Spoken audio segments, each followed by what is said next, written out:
ನಮಸ್ಕಾರ,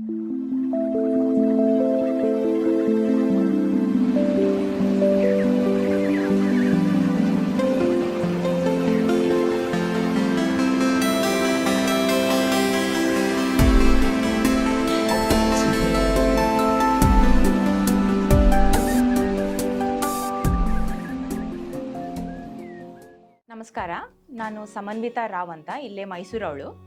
ಸೊ ಇವತ್ತಿನ ನಮ್ಮ ಟಾಪಿಕ್ ಬಂದು ಭಾರತದ ಅಪರೂಪವಾದ ಹಕ್ಕಿಗಳು ಅಂತ. ಸೊ ಈ ಟಾಪಿಕ್ ಮೇಲೆ ನಾನು ಯಾಕೆ ಮಾತಾಡ್ತಾ ಇದ್ದೀನಿ ಅಂದರೆ, ನಮ್ಮ ಭಾರತದ ನಮ್ಮ ಭಾರತದಲ್ಲಿ ಎಷ್ಟು ಹಕ್ಕಿಗಳಿದೆ ಅಂದರೆ ಸುಮಾರು 1200ರಿಂದ 1350 ಹಕ್ಕಿಗಳು ನಮ್ಮ ಭಾರತದಲ್ಲಿ ಜನರು ನೋಡಿದ್ದಾರೆ. ಅದರಲ್ಲಿ 1043 ಹಕ್ಕಿಗಳನ್ನು ನಾನು ಸಹ ನೋಡಿ ಅದರ ಛಾಯಾಚಿತ್ರವನ್ನು ಕ್ಯಾಪ್ಚರ್ ಮಾಡಿದ್ದೀನಿ.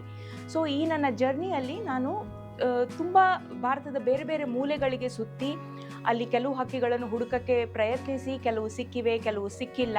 ಹಾಗೆ ಒಂದು ಅಪರೂಪದ ಹಕ್ಕಿಗಳು ಯಾವುದು ಅಂತ ಒಂದು ಐಡಿಯಾ ಬಂದಿದೆ. ಅದನ್ನು ನಿಮ್ಮ ಜೊತೆ ಹಂಚ್ಕೊಳ್ಳೋಕ್ಕೆ ಟ್ರೈ ಮಾಡ್ತೀನಿ. ಇದು ಯಾಕೆ ಅಪರೂಪವಾದರೂ ನಾವು ಅದನ್ನು ಹೇಗೆ ನೋಡಲಿಕ್ಕೆ ಪ್ರಯತ್ನಿಸ್ಬೋದು ಅನ್ನೋದನ್ನು ನಾನು ಶೇರ್ ಮಾಡೋಕ್ಕೆ ಇಷ್ಟಪಡ್ತೀನಿ.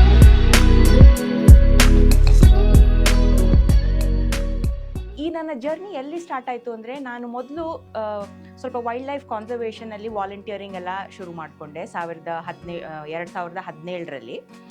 ಆವಾಗ ನಮ್ಮದು ಫಸ್ಟ್ ಬರ್ಡ್ ವಾಕ್ ಅಂತ ನನ್ನನ್ನು ಇಲ್ಲೇ ಮೈಸೂರವರಾದ ಕಿರಣ್ ಬಾಗಡೆ ಅವರು ಕರ್ಕೊಂಡು ಹೋದರು. ಆವಾಗ ಫಸ್ಟ್ ಟೈಮ್ ನಾನು ಬರ್ಡ್ ವಾಚಿಂಗ್, ಅದರದ್ದು ಜಾಯ್, ಅದರದ್ದು ಸಂತೋಷ, ಎಷ್ಟು ವೆರೈಟಿ ಇದೆ ಅಂತ ನನಗೊಂದು ಫೀಲಿಂಗ್ ಬಂತು. ಅದಾದಮೇಲೆ ಇಲ್ಲೇ ಮೈಸೂರಲ್ಲೇ ಸುತ್ತಮುತ್ತ ತುಂಬ ಬರ್ಡ್ ವಾಚಿಂಗ್, ಬರ್ಡ್ ಫೋಟೋಗ್ರಫಿ ಅಂತ ಸುತ್ತಾಡ್ತಿದ್ದೆ. ಆಮೇಲೆ ನಮ್ಮ ಕೋವಿಡ್ ಬಂದಾಗ ನಮ್ಮ ಲಾಕ್ಡೌನ್ ಟೈಮ್ ಪೀರಿಯಡಲ್ಲಿ ನಾನು ತುಂಬ ಪಾಡ್ಕಾಸ್ಟು, ಯೂಟ್ಯೂಬ್ ವಿಡಿಯೋಸ್ ನೋಡೋಕ್ಕೆ ಶುರು ಮಾಡಿದೆ about birds, how to identify birds ಅಂತ ಎಲ್ಲ. ಆವಾಗ ನನಗೆ ಇಷ್ಟೊಂದು ಹಕ್ಕಿಗಳಿದೆಯಾ, ಇಷ್ಟೊಂದು ಪ್ರಭೇದಗಳಿದೆಯಾ ನಮ್ಮ ಭಾರತದಲ್ಲಿ ಹಕ್ಕಿಗಳದ್ದು, ನಾನು ಬರೀ ಎಷ್ಟು ಕಮ್ಮಿ ನೋಡಿದ್ದೀನಿ ನಮ್ಮ ಮೈಸೂರು ಸುತ್ತಮುತ್ತ ಅಂತ ನನಗೆ ಅನ್ಸೋಕ್ಕೆ ಶುರುವಾಯಿತು. ಸೊ ಯಾವತ್ತಾದರೂ ಚಾನ್ಸ್ ಸಿಕ್ಕಿದ್ರೆ, ನಿಮಗೆ ನೆನಪಿದ್ರೆ ಆ ಕೋವಿಡ್ ಟೈಮಲ್ಲಿ ನಮಗೆ ಈ ಥರ ಏನು ಗ್ಯಾರಂಟಿ ಇರಲಿಲ್ಲ, ಚಾನ್ಸ್ ಸಿಗೋ ಗ್ಯಾರಂಟಿ. ಬಟ್ ಚಾನ್ಸ್ ಸಿಕ್ಕಿದ್ರೆ ಐ ವಾಂಟೆಡ್ ಟು ಟ್ರಾವೆಲ್, ನಮ್ಮ ದೇಶದ ಬೇರೆ ಬೇರೆ ಕಡೆ ಹೋಗಿ ಬೇರೆ ಬೇರೆ ಥರದ ಹಕ್ಕಿಗಳನ್ನು ನೋಡಬೇಕು ಅಂತ ನನಗೊಂದು ಆಸೆ ಶುರುವಾಯಿತು. ಫಸ್ಟ್ ಏನು ಮಾಡಿದೆ ಅಂದರೆ, ನಮ್ಮ ದೇಶದಲ್ಲಿ ಬೇರೆ ಬೇರೆ ಹಾಟ್ಸ್ಪಾಟ್ಸ್ ಅಂತ ಇದೆ, ವೇರ್ ಬರ್ಡಿಂಗ್ ತುಂಬ ಪಾಪ್ಯುಲರ್ ಆ್ಯಕ್ಟಿವಿಟಿ. ಸೊ ಅಲ್ಲಿಗೆಲ್ಲ ನಾನು ಪ್ರಯಾಣ ಮಾಡಿ ಅಲ್ಲಿನ ಹಕ್ಕಿಗಳನ್ನೆಲ್ಲ ನೋಡಿದೆ. ಆಮೇಲೆ ಅಲ್ಲಿಗೆ ಹೋಗಿ ಅಲ್ಲಿ ಟ್ರೈ ಮಾಡಿದ್ರೂ ಕೆಲವು ಹಕ್ಕಿಗಳು ಸಿಕ್ಕಲಿಲ್ಲ. ಆಮೇಲೆ ಐ ಸ್ಟಾರ್ಟೆಡ್ ರಿಸರ್ಚಿಂಗ್, ಯಾಕೆ ಸಿಕ್ಕಲಿಲ್ಲ, ಅದು ಬೇರೆ ಸೀಸನಲ್ಲಿ ಹೋಗಬೇಕಾ ಅಥವಾ ಬೇರೆ ಕಡೆ ಹುಡುಕಬೇಕಾ, ಆ ಥರ ತುಂಬ ರಿಸರ್ಚ್ ಮಾಡಿ ಇಷ್ಟು ಹಕ್ಕಿಗಳನ್ನು ನನಗೆ ನೋಡೋಕ್ಕೆ ಸಾಧ್ಯವಾಗಿದೆ ಇವಾಗ. So before we talk about rare birds, ನಾನು ಹೇಳಿದ ಹಾಗೆ 1200ರಿಂದ 350 ಹಕ್ಕಿಗಳಿದೆ ಅಂತ ಹೇಳಿದೆ. ಮೊದಲಿಗೆ ನಮಗೆ ಬರೀ ಫೀಲ್ಡ್ ಗೈಡ್ಸ್ ಅಥವಾ ಕೆಲವು ಈ ಥರ ಬುಕ್ಸ್ ಇರ್ತಿತ್ತು. ಅದರಲ್ಲಿ ನಮ್ಮ ಭಾರತದ ಹಕ್ಕಿಗಳ ಒಂದು ಫೋಟೋ, ಅದರ ಡಿಸ್ಕ್ರಿಪ್ಷನ್ ಮತ್ತು ನಮ್ಮ ಇಂಡಿಯಾ ಮ್ಯಾಪಲ್ಲಿ ಅದು ಎಲ್ಲೆಲ್ಲಿ ಸಿಗುತ್ತೆ ಆ ಥರ ಒಂದು ಇಂಡಿಕೇಶನ್ ಇರ್ತಿತ್ತು. ಬಟ್ ಇವಾಗ ನಮ್ಮ ಹತ್ರ ಕೆಲವು ಆ್ಯಪ್ಸ್ ಇದೆ. ಸೊ ಈ ಆ್ಯಪ್ಸ್ ಬಂದು it is connected to a international database. ಇದು ಕಾರ್ನೆಲ್ ಯೂನಿವರ್ಸಿಟಿ US ಅಲ್ಲಿ ಹೋಸ್ಟ್ ಆಗಿರುವಂಥ ಡೇಟಾಬೇಸ್. ಸೊ ಇದರಲ್ಲಿ ಈಗ ಕುಕ್ನಳ್ಳಿ ಕೆರೆಗೆ ಹೋಗ್ತೀನಿ ಅಂತ ಇಟ್ಕೊಳ್ಳಿ, ನಾನೊಂದು ಚೆಕ್ ಲಿಸ್ಟ್ ಅಪ್ಲೋಡ್ ಮಾಡ್ಬೋದು. ನಾನು 5 ಗಂಟೆಗೆ ಹೋದೆ ಸಾಯಂಕಾಲ ಕುಕ್ನಳ್ಳಿ ಕೆರೆಗೆ, ಅಲ್ಲಿ 1 ಅವರ್ ವಾಕ್ ಮಾಡಿದೆ. ಆ 1 ಅವರಲ್ಲಿ ನಾನೊಂದು 40 ಪ್ರಭೇದದ ಹಕ್ಕಿಗಳು ನನಗೆ ಸಿಕ್ಕಿದೆ, ಇದೆಲ್ಲ ಹಕ್ಕಿ ಸಿಕ್ಕಿದೆ ಅಂತ ನಾನು ಅದನ್ನ ಅಪ್ಲೋಡ್ ಮಾಡ್ಬೋದು. ಇವಾಗ ನಾಳೆ ಯಾರಾದರೂ ಅಲ್ಲೇ ಹೋಗೋರಿದ್ರೆ ಅವರು ಅದನ್ನು ರೆಫರ್ ಮಾಡ್ಬೋದು, ನೆನ್ನೆ ಹೋದವ್ರಿಗೆ ಈ ಹಕ್ಕಿಗಳೆಲ್ಲ ಸಿಕ್ಕಿದೆ ಅಂತ. ಸೊ ಇದು ಓವರ್ ಟೈಮ್ ತುಂಬ ಜನ ಅಪ್ಲೋಡ್ ಮಾಡಿ ಆ ಡೇಟಾಬೇಸಲ್ಲಿ ಒಂದು ಪ್ಯಾಟರ್ನ್ ಡೆವಲಪ್ ಆಗುತ್ತೆ. ಅಂದರೆ ಈಗ ಈ ಜಾಗಕ್ಕೆ ನಾವು ಈ ಟೈಮಲ್ಲಿ ಹೋದರೆ ಯಾವ ಹಕ್ಕಿಗಳು ಸಿಗುವ ಸಾಧ್ಯತೆ ಇದೆ, ಇನ್ಯಾವುದೋ ಈಗ ವಿಂಟರಲ್ಲಿ ಸಿಗೋ ಹಕ್ಕಿ ಕೆಲವು ಸತಿ ಸಮ್ಮರಲ್ಲಿ ಸಿಗಲ್ಲ. ಸೊ ಈ ಎಲ್ಲ ಇನ್ಫಾರ್ಮೇಷನ್ ನಮಗೆ ಈ ಆ್ಯಪ್ಸ್ ಮೂಲಕ ಸಿಗತ್ತೆ. ಅದನ್ನು ಉಪಯೋಗಿಸ್ಕೊಂಡು ನಾವು ಈ ಬೇರೆ ಬರ್ಡಿಂಗ್ ರಿಲೇಟೆಡ್ ಟ್ರಾವೆಲನ್ನು ನಾವು ಪ್ಲ್ಯಾನ್ ಮಾಡ್ಕೋಬೋದು. ಸೊ ನಾನು ಹೇಳಿದ ಹಾಗೆ 1200ರಿಂದ 350 ಹಕ್ಕಿಗಳಿದೆ ಅಂತ ಹೇಳಿದೆ. ಬಟ್ ಇದರಲ್ಲಿ ಅಪರೂಪದ ಹಕ್ಕಿಗಳು ಯಾವುದು ಅಂದರೆ, ತುಂಬ ಕಮ್ಮಿ ಜನರು ನೋಡೋಕ್ಕೆ ಸಿಕ್ಕಿರುವಂತಹ ಹಕ್ಕಿಗಳನ್ನು ನಾವು ರೇರ್ ಅಂತ ಕನ್ಸಿಡರ್ ಮಾಡ್ಬೋದು. ಈ ಆ್ಯಪ್ಸ್, ಈ ಬರ್ಡ್ ಅಂತ ಒಂದು ಆ್ಯಪ್ ಇದೆ. ಈ ಬರ್ಡನ್ನು ಭಾರತದಲ್ಲಿ 40,000ಕ್ಕಿಂತ ಹೆಚ್ಚು ಜನ ಉಪಯೋಗಿಸಿದ್ದಾರೆ ಅಥವಾ ಉಪಯೋಗಿಸ್ತಾ ಇದ್ದಾರೆ. ಸೊ ಅದರಲ್ಲಿ ನಾವು ನೋಡ್ಬೋದು ಟಾಪ್ 100 ಪೀಪಲ್ ಎಷ್ಟು ಹಕ್ಕಿಗಳನ್ನು ನೋಡಿದ್ದಾರೆ ಅಂತ. ಎಲ್ಲದಕ್ಕಿಂತ ಜಾಸ್ತಿ ಹಕ್ಕಿಗಳನ್ನು ನೋಡೋರು ಟಾಪ್ 100ಅಲ್ಲಿ 100% ಒಂದು 900 ಹಕ್ಕಿಗಳನ್ನು ನೋಡಿದ್ದಾರೆ. ಅಂದರೆ 1200ರಲ್ಲಿ 100ಕ್ಕಿಂತ ಕಮ್ಮಿ ಜನ ಬರೀ 900ಕ್ಕಿಂತ ಕಮ್ಮಿ ಹಕ್ಕಿ ನೋಡಿದ್ದಾರೆ. ಅಂದರೆ almost 1/4 of India's birds can be considered rare or seen by less than 100 people.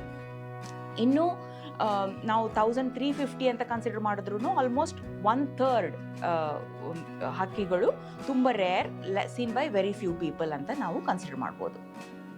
So ನಾವು ವಿ ವಿಲ್ ಟಾಕ್ ಅಬೌಟ್ ಈ ಹಕ್ಕಿಗಳು ಯಾಕೆ ಇಷ್ಟು ಅಪರೂಪ ಅಂತ ಬೇರೆ ಬೇರೆ ರೀಸನ್ಸ್ನ ಹಿಡ್ಕೊಂಡು ನಾವು ಕೆಲವು ಎಕ್ಸಾಂಪಲ್ಸ್ ಜೊತೆಗೆ ನೋಡೋಣ. So first most obvious reason ಅಂದರೆ ಇದು ಎಂಡೇಂಜರ್ಡ್ ಬರ್ಡ್ ಆಗಿರ್ಬೋದು. ಈಗ ಎಂಡೇಂಜರ್ಡ್ ಬರ್ಡ್ ಅಂದರೆ ಏನು? ಮೊದಲು ಅದು ತುಂಬ ಕಡೆ ಸಿಗ್ತಿತ್ತು, ಅದರ ಪಾಪ್ಯುಲೇಷನ್ ಚೆನ್ನಾಗಿತ್ತು. ಬಟ್ ಇವಾಗ ಅದರ ಪಾಪ್ಯುಲೇಷನ್ ಕಮ್ಮಿ ಆಗ್ತಾ ಹೋಗಿದೆ. ಸೊ ಮೊದಲು ಕಂಪೇರ್ ಮಾಡಿದರೆ ತುಂಬ ಕಮ್ಮಿ ಬರ್ಡ್ಸ್ ಇವಾಗ ಮಿಕ್ಕಿದೆ ಭಾರತದಲ್ಲಿ ಆ ಹಕ್ಕಿಗಳು.